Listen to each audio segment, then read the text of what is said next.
Hi student, let's read the question, and question says that for which of the following parameter the structural isomer C2H5OH and CH3OCH3 would be expected to have same value. Assume ideal behavior. First is heat of vaporization, vapor pressure at the same temperature, boiling points, gases density at the same temperature and pressure.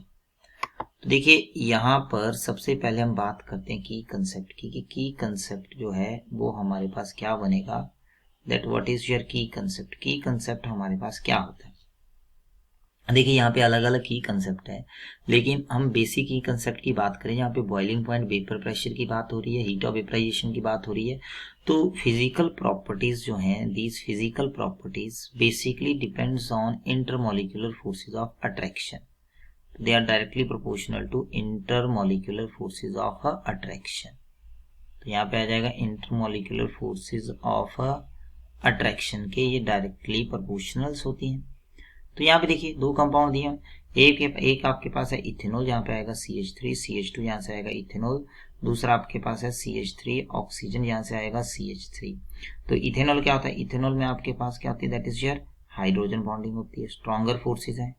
और यहाँ पे आपके पास क्या होगा, basically वैंडरवाल forces होंगी, क्योंकि non polar है, क्या होंगी, वैंडरवाल फोर्सेज आपके पास हो सकती हैं।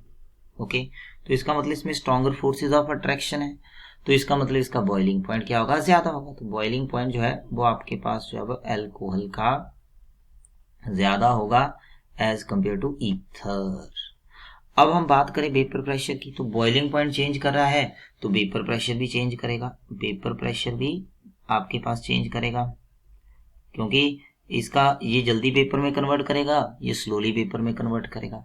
अब हीट ऑफ वेपराइजेशन क्या होती है कि लिक्विड को जब आप वेपर्स में कन्वर्ट करते हैं, तो अब आपको पता है अल्कोहल में फोर्सेस ऑफ अट्रैक्शन ज्यादा हैं, तो मतलब हीट ऑफ वेपराइजेशन भी आपके पास क्या होगा, हाई होगा, इसको ज्यादा हीट सप्लाई करनी पड़ेगी। Heat of vaporisation of alcohol is different from ether, ये भी आपके पास क्या होगा, ईथर से अलग होगा, क्योंकि दोनों में फोर्सेस ऑफ अट्रैक्शन क्या है, अलग। अब हम बात करते हैं गैसेस डेंसिटी की, किसकी बात करें, गैसेस डेंसिटी की।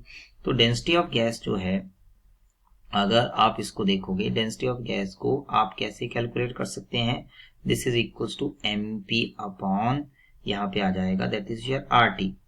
m क्या है, मोलर मास या मॉलिक्यूलर वेट।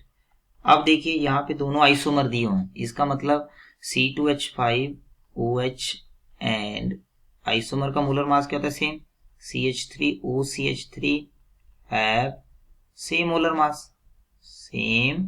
Molar mass. तो अगर दोनों का मोलर मास सेम है, तो इसका मतलब टेम्परेचर प्रेशर भी मैं सेम कर दूं तो डेंसिटी भी क्या होगी, सेम। तो इसका मतलब दोनों का डेंसिटी क्या होगा, density will be same, density will be आपके पास क्या होगा, सेम। तो यहाँ पे आप देखें जो ऑप्शन नंबर 4 होगा that will be your right answer. I hope this will clarify your doubt. Thank you.